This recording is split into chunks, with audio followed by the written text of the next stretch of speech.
عثمانی خون کی مسلسل 1 سال سے روانی جاری ہے۔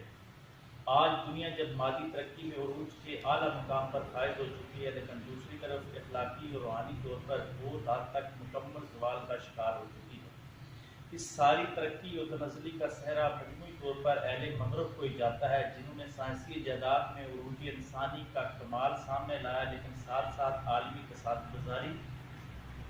عالمی اسلحہ سازی، عالمی استعماری کوششیں اور ایک مخصوص نظریاتی گروہ کو دنیا بھر کی معیشت کی کنجیاں دے کر اہل مغرب نے دنیا کو اجتماعی، روحانی اور اخلاقی بنیادوں کو ہلا کر رکھ دیا۔